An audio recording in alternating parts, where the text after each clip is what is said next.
Alhamdulillah kita juga seneng banget. Tadi kita ngobrol di belakang ya sebelum masuk ke sini. Bagaimana IMA tuh udah tahun ke-18, perjalanannya kalau dibilang mudah itu udah pasti nggak mudah. Konsisten harus dijalankan. Yang bikin seneng, tapi setiap tahun mungkin saya selalu bilang pada saat kita bikin awarding seperti ini, ekspektasinya apa sih? Ekspektasinya ini menjadi motivasi supaya industrinya terus bergerak. Dan kami senang sekali karena terlihat even 3 tahun dari zaman COVID perlahan-lahan selalu bertumbuh gitu, dan bertumbuhnya luar biasa. Bukan hanya dari jumlahnya, bukan hanya dari jumlah penontonnya, bukan hanya dari kualitasnya, tapi regenerasinya. Ini kan bisa kelihatan yang di belakang-belakang kita ini ya, anak-anak ini hebat-hebat banget. Farel 5 tahun ya, udah bisa main. Evan dulu 5 tahun ngapain? Masih di Papua. Kan masih main gundu gitu, dia udah main film loh. Nah, itu yang bikin kita senang. Dan kenapa konsistensi ini tetap harus dijalankan? Karena bagaimanapun kami percaya kalau ada stimulan-stimulan seperti ini, stimulan itu kan tidak harus datang hanya dari pemerintah misalnya, tapi dari pihak swasta itu amat sangat penting. Apresiasi ini mungkin saya bisa bilang dari sisi swasta saat ini, IMAA itu adalah satu-satunya apresiasi yang konsisten dan terus berjalan, dan ini semuanya hanya untuk keuntungan dan kebaikan industri perfilman. Dan yang bikin kami juga senang, mungkin kalau yang benar-benar mengikuti IMAA, tahun ini pun kita punya juri-juri baru yang belum pernah bergabung sebelumnya, tapi secara kaliber, secara nama, semua sudah sangat diakui di industri. Contohnya Mas Vino. Terima kasih loh, jadi deg-degan ya. Ini kayak siapa sih nggak kenal Vino gitu ya? Kayaknya dulu ini behind story-nya selalu setiap tahun kita ngajakin dia gitu. Tapi setiap tahun nggak bisa, jadi begitu nggak pernah berhasil. Jadi tahun ini istrinya. Ya istrinya udah sempet Pak. Iya. oh istrinya udah, kakak iparnya juga udah pernah malahan, tuh kan? Tapi dianya baru tahun ini karena bener-bener akhirnya begitu dapat nama Vino, oh seneng banget. Terus penulis Mbak Titin baru sekarang juga kayaknya bergabung. Kalau Luna dulu pernah berapa tahun yang lalu gitu ya. Dan ini jagoan-jagoan ini, Fajar juga sudah pernah dulu ada pergi dan kembali gitu ya. Sementara nih dua ini jagoan kita, Marcella, Mas Lukman, Robert Roni itu udah jagoan yang IMAA. Jadi nanti belakang layar biarkan mereka yang bercerita bagaimana proses penjurian, karena itu yang lebih menarik dari semuanya. Karena kami dari RCTI itu tidak pernah ikut campur dalam urusan bagaimana menilai. Yang kami lakukan hanya melakukan pembukaan pendaftaran supaya yang pada punya film ini, para produser, mereka mendaftarkan film-filmnya, kemudian para dewan juri inilah yang melakukan penilaian, mendiskusikan, dan memutuskan sampai akhirnya keluar nominasi-nominasi tadi. Nah, kalau untuk progressingnya dibandingkan 5 tahun sebelumnya dan 2024, ada perbedaan nggak menurut pandangan seorang Bu Didi? Kalau dari jumlah sudah pasti ini meningkatnya sangat banyak ya. Tahun ini 78 film dan 29 produser pre-PH yang mendaftarkan. Ini peningkatannya luar biasa gitu, dan jadi kalau dimonitor setiap tahun itu peningkatannya semakin banyak dan semakin banyak.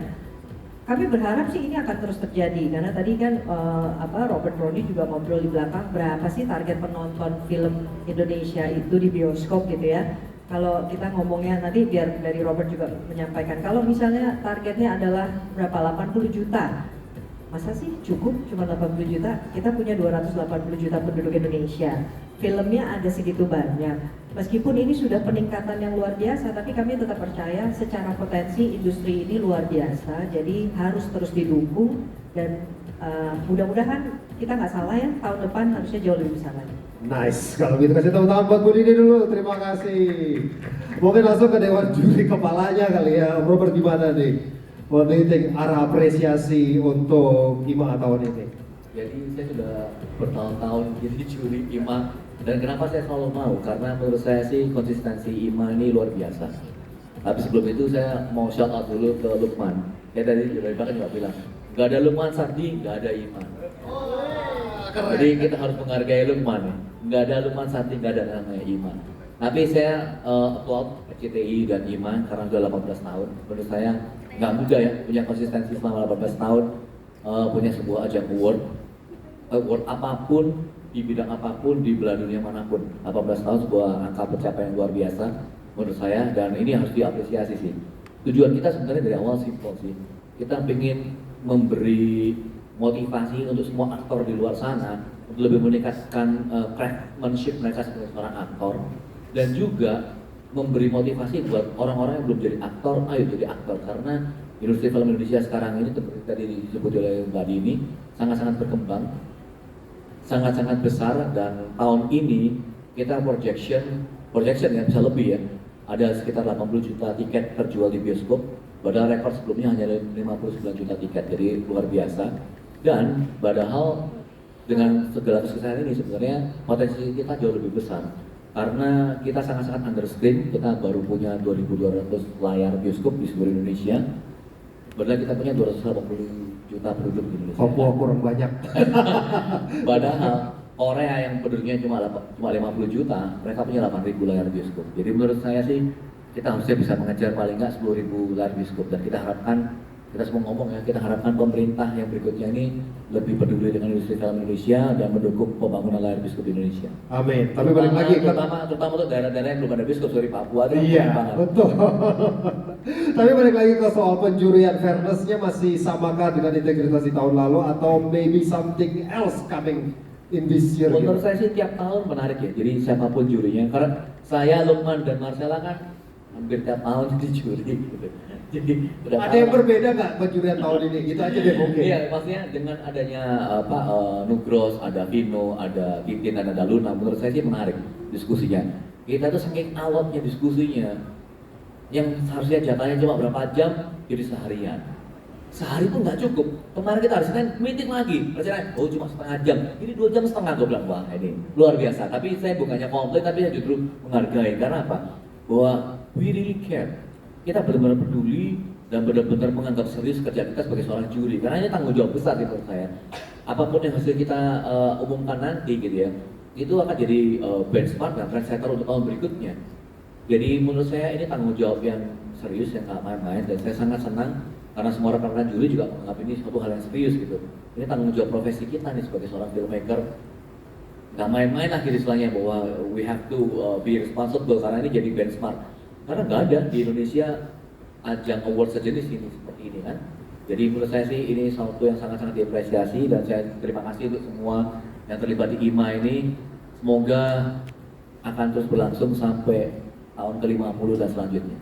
Amin. Sekali lagi tepuk tangan buat ketua dewan juri kita.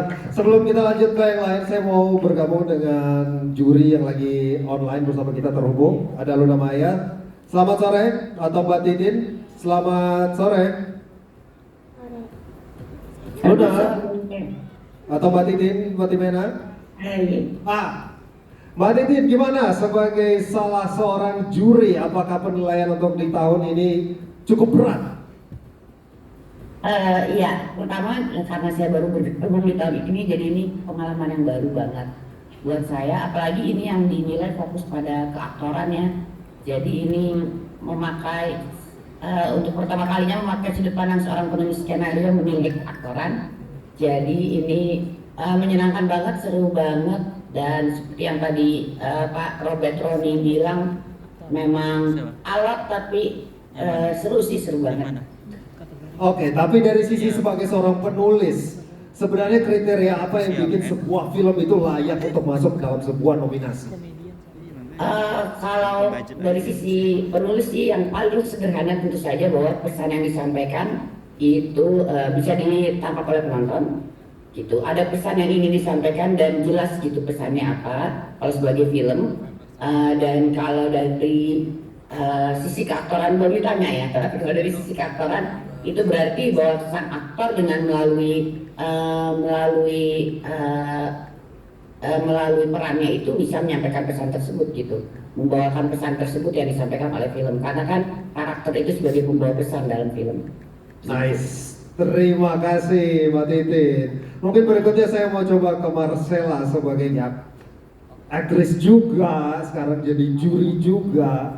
Kalau melihat perkembangan film Indonesia seperti apa sih dari tahun ke tahun, apalagi ya let's say post Covid ya, ini perkembangannya cukup drastis. Kira-kira perkembangan seperti apa yang seorang Marcella Zalianti melihat gitu? Sebelumnya terima kasih untuk IMA ya, saya ini sudah jadi juri sejak 2015 kalau tidak salah. Itu kayaknya sudah hampir tua bersama, tapi satu hal yang membuat saya meluangkan selalu waktu saya buat IMA, karena satu yang saya apresiasi adalah konsistensi dalam menjaga objektivitas. Jadi IMA ini tidak pernah ada intervensi dalam penilaian kita sebagai juri. Itu saya hargai. Ya. Terus kalau kedua kita melihat perkembangan industri, tentu sangat gembira, apalagi pasca COVID, membuktikan bahwa resiliensi daripada seluruh pelaku film itu luar biasa. Badai yang begitu besar saja bisa tetap membuat para kreator ini untuk tetap bangkit, dan bahkan film angka penonton yang mencapai jumlah yang tidak pernah dicapai sebelum COVID. Jadi jumlah banyak penontonnya. Kalau tidak salah market share kita hingga 43% ya. Kalau tidak salah saat ini. Kesini ketemu aku ya. Enggak, market share-nya secara keseluruhan. Yang ini gini, untuk film Indonesia tahun ini kita mencapai 67%. Iya, sorry. Wow, 67%, betul. 67%. Kasih tepuk tangan dong buat Itu Indonesia, achievement keren. Itu achievement yang menurut saya luar biasa dan patut terus kita apresiasi, sehingga memang ajang-ajang seperti ini menurut saya sangat diperlukan untuk terus meningkatkan semangat, motivasi, untuk menumbuhkan semangat ya untuk para pelaku industri, khususnya di IMA ini adalah aktor, karena memang mungkin tidak ada ajang penghargaan apresiasi film lainnya yang terkonsentrasi kepada aktor. Jadi kita berharap memang dengan kita terus memberikan apresiasi kepada aktor, terus tumbuh regenerasinya, terus tumbuh juga ya aktor-aktor yang nanti tidak hanya itu saja gitu, dan tidak hanya di Jakarta saja gitu. Diharapkan seperti itu. Dan mudah-mudahan ke depan juga ekosistem perfilmannya terus meningkat. Mudah-mudahan pemerintah ke depan juga keberpihakannya lebih tinggi lagi, lebih konstruktif lagi, sehingga film nanti maju tidak hanya secara penonton, tapi secara kualitas, secara infrastruktur, terus kemudian film di mata internasional juga bisa lebih maju lagi. Oke, so it's not about quantity, tapi juga quality ya. Baik, kita langsung terhubung dengan salah satu juri yang sudah terhubung secara online, yaitu Luna Maya. Sore Luna. Sore. Halo, sore. Apa kabar, sehat? Sehat, alhamdulillah. Alhamdulillah. Luna, ini kali pertama menjadi juri ini. Kayaknya beberapa tahun terakhir sibuk jadi nggak mau jadi juri ya katanya. Enggak. Sebenarnya udah pernah Udah pernah, tapi kan udah berapa tahun lalu ya? Benar, harusnya tahun lalu ke 2 tahun lalu kembali menjadi juri, cuma karena kesibukan dan satu dan lain hal, akhirnya tidak mengikuti IMA yang tahun keberapa, dan tahun ini alhamdulillah bisa bergabung kembali. Oke, setelah absen sekian tahun dan akhirnya menjadi juri lagi, ada rasa perbedaan yang mendasar gak dari penjurian yang dulu dengan penjurian di tahun 2024 ini?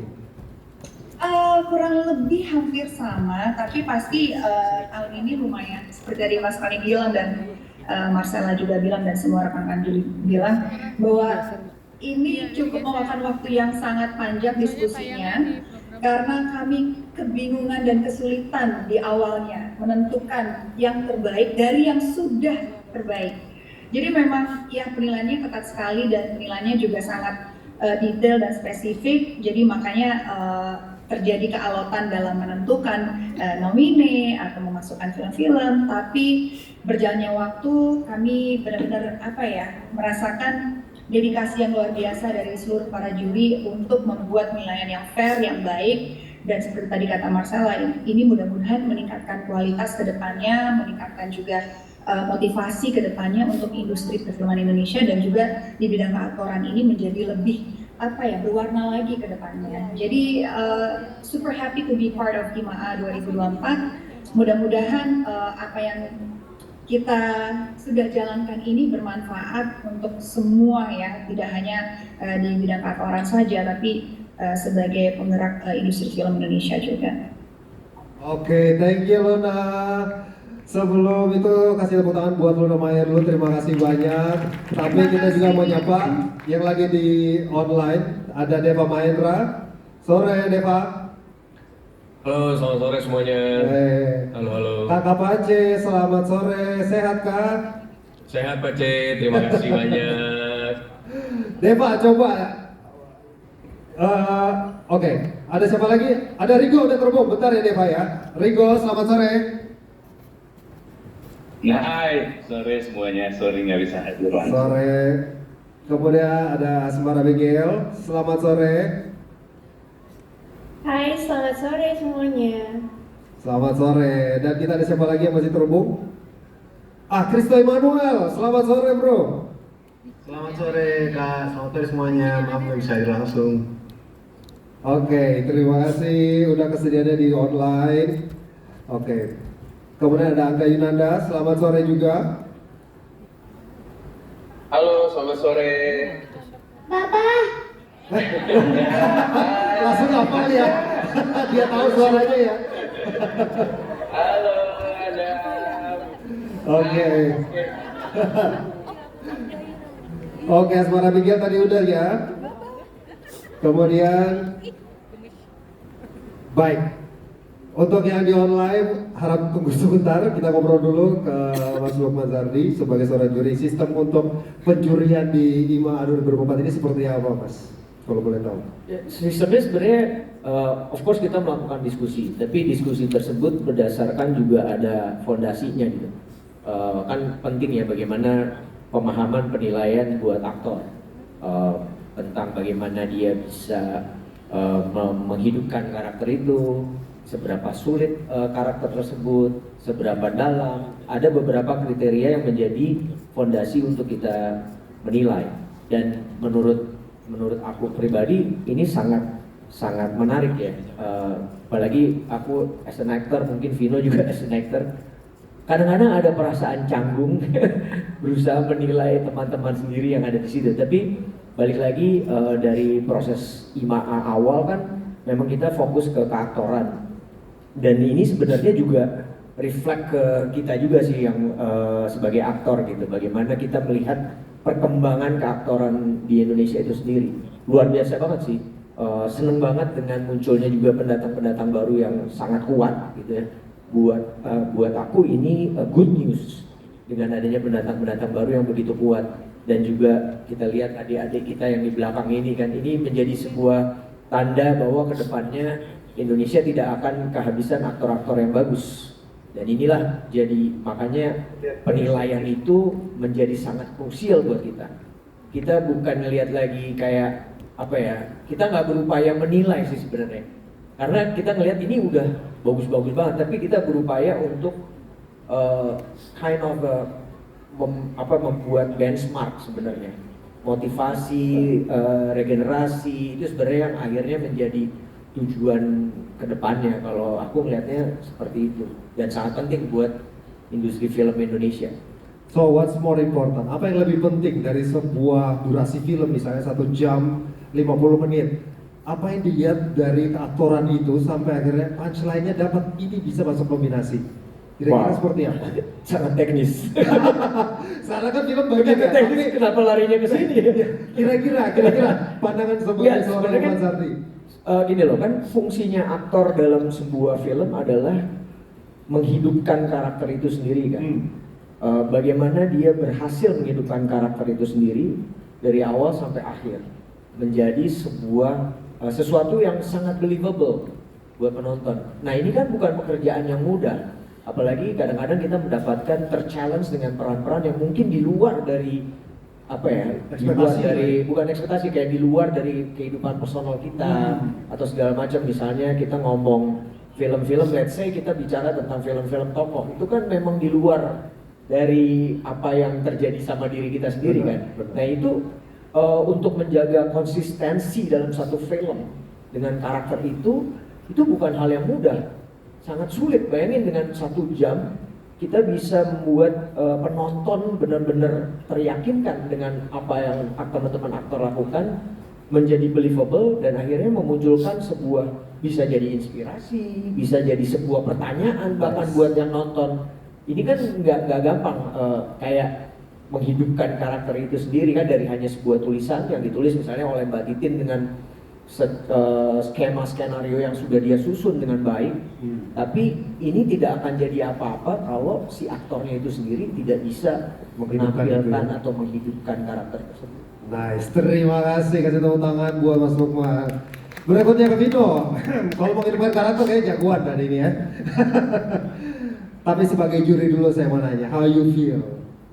Tugas baru nih kayaknya ya. Ini sebuah kebanggaan banget, sebuah kehormatan banget buat saya. Terima kasih buat RCTI, terima kasih buat IMA. Biasanya saya dinominasiin atau tahun lalu, alhamdulillah saya bersyukur bisa membawa pulang piala IMA sebagai aktor terbaik, aktor terfavorit, pasangan terbaik, sama ensemble terbaik. Saya bersyukur banget gitu. Tapi begitu saya masuk ke sini sebagai juri, saya lebih bersyukur lagi gitu. Alasannya? Karena penjuriannya itu luar biasa banget. Penjuriannya itu nggak semudah itu. Gitu. Bagaimana para juri ini dengan membawa kapasitasnya masing-masing sebagai penulis, sebagai produser, sutradara, sebagai aktor, saling mengajukan argumen, berdiskusi tentang keaktoran dari semua film yang kita nilai gitu. Itu buat saya itu luar biasa banget, dan ini suatu penghargaan yang sangat prestisius banget. Dan yang paling penting bukan cuma prestisius tapi ini spesifik. Seperti Mas Roni bilang dan teman-teman bilang, belum ada lagi penghargaan di Indonesia yang khusus memberikan penghargaan terhadap keaktoran. Dan saya sebagai aktor merasa terhormat banget bahwa IMA ini cukup konsisten selama 15 tahun selalu ada, dan saya berharap ini akan terus ada gitu. Karena itu menjadi motivasi saya sebagai aktor, dan pentingnya regenerasi dalam keaktoran itu juga penting.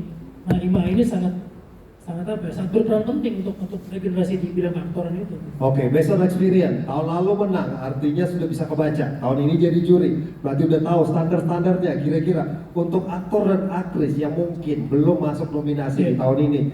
Apa kriteria khusus agar bisa masuk di tahun depan? Nah gitu pertanyaannya. Gini. Saya nggak mau bicara, tapi buat saya 5 nominasi yang ada di sini aja itu udah merupakan pemenang gitu. Karena sampai urutan ke-10 aja itu semuanya bagus-bagus banget. Seperti tadi Marcella bilang, Luna bilang, kita kesulitan banget untuk memasukkan ke dalam 5 terbaik itu gitu. Karena